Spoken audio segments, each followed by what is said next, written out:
کی جو وظائف ہیں وہ وظائف جو میں ٹی وی پہ بتاتا ہوں کسی کے پوچھنے پہ عمومی ہوتے ہیں. وہ پوچھنے والا تو ایک ذریعہ بنتا ہے لیکن وہ عمومی ہوتا ہے کہ آپ کے اگر اسی طرح کے حالات ہوں تو آپ بالکل جو ہے اس پہ عمل کر سکتے، اس پہ کوئی مذاکرہ نہیں ہے، اس کی عام اجازت ہوتی ہے. باقی پوچھنے والے کا ذریعہ بنتا ہے لیکن یہ کہ خصوصیت نہیں ہوتی کہ وہی کرے کہ دوسرا کوئی نہ کر سکے. یا یہ کہ آپ نے سنا کسی اور شخص کو کوئی تکلیف ہوئی، آپ نے میرا وہ وظیفہ سنا ہوا ہے، اس کی بھی میں نے اجازت دے رکھی کہ آپ آگے بتا سکتے ہیں کہ ہاں بھی مفتی صاحب ہمیں یہ وظیفہ بتایا تھا، یہ آپ یہ عمل کر لیں. تو یہ تو ایک صدقہ جاریہ ہے، اس کی میں نے عام اجازت دے رکھی ہے تاکہ میرے لیے اللہ کے ہاں جو اجر و ثواب کا ذخیرہ جمع ہو. باقی جو ہے وہ 2 وقت کی روٹی اللہ نے انتظام کر. قرآن کریم کی تلاوت جو ہے ناغے کے دنوں میں منع ہوتی ہے، لیکن باقی جو ہے ذکر و اذکار، اللہ کے اسماء کا ذکر، دروشی وغیرہ وہ ناغے کے دنوں میں بالکل پڑھ سکتی ہیں. تو کوئی بھی اسم اعظم یا حیو یا قیوم یا اللہ یا رحمان یا رحیم، اس طرح یا ذل جلالہ والاکرام وغیرہ، تو اللہ کے کوئی بھی نام ہے اسم اعظم کے وہ ناغے کے دنوں میں خواتین پڑھ سکتی ہیں، اس میں کوئی مذاکرہ نہیں ہے. یعنی لطائف علمی اور آپ کی دلچسپ سٹوری ہوتی ہے، کوئی نہ کوئی اچھی بات ایسی ہوتی ہے، سبق آموز بھی ہوتی ہے. فرمائیے آج کیا ہو رہا ہے؟ جی بالکل صحیح. تو اس حوالے سے ایک بزرگ کا واقعہ کتاب التوابین میں لکھا ہے. جی. وہ یہ کہ وہ ایک دکان پر گئے ہیں جی اور جا کر انہوں نے کہا کہ مجھے یہ سودا دے دیں. تو ان صاحب نے سودا نکالا، پیسے دیے تو کہا کہ میاں یہ تو کھوٹے ہیں، یہ تو کھوٹے سکے ہیں، کھرے نہیں ہیں. جی. یہ بات کہی تو بزرگ رونے لگے.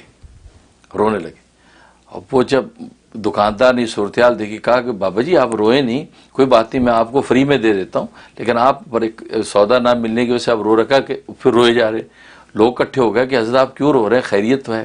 اب پھر اور رو رہے ہیں، بتا نہیں رہے. کافی دیر روتے رہے. جب افاقہ ہوا تو کہا حضرت خیریت ہے، آپ کیوں اتنا رو رہے ہیں؟ کوئی بات نہیں، میں پیسے پے کرتا ہوں. ایک صاحب نے کہا. دوسرے نے کہا کہ نہیں کوئی بات نہیں، میں دے دیتا ہوں.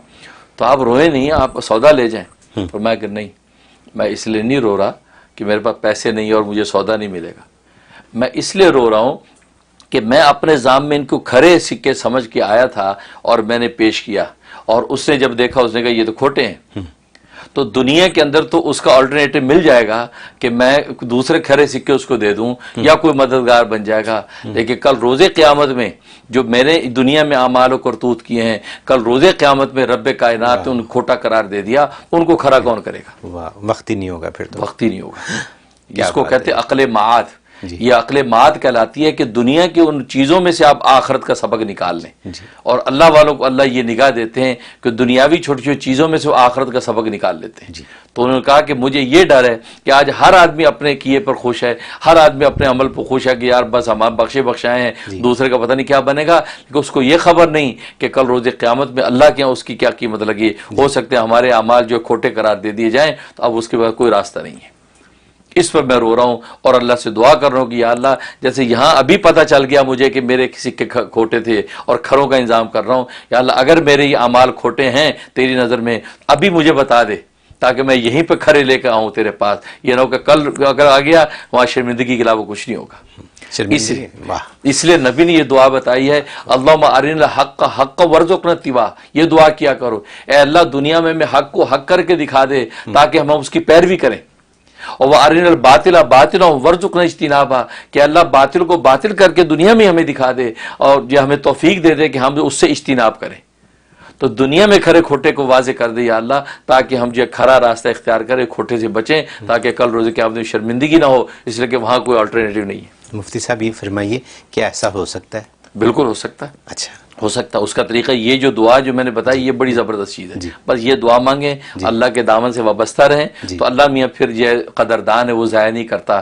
جب انسان اللہ کے سپرد کر دیتا ہے اللہ اس کو سیدھے راستے پہ رکھ کے اطمینان قلبی عطا کر دیتے ہیں. اور بعض دفعہ ایسا ملکہ روحانی عطا کر دیتے ہیں کہ آدمی محسوس ہو جاتا ہے، جس کو شرح صدر کہتے ہیں، کہ آدمی کو شرح صدر ہو جاتا ہے کہ الحمدللہ جس راستے پہ ہوں الحمدللہ یہ اللہ کا نیک راستہ ہے. تو اللہ یہ اطمینان دے دیتے ہیں. قلبی سکون ہو جائے تو پتہ چلتا ہے کہ راستہ بالکل راستہ صحیح. بہت خوب، بہت شکریہ.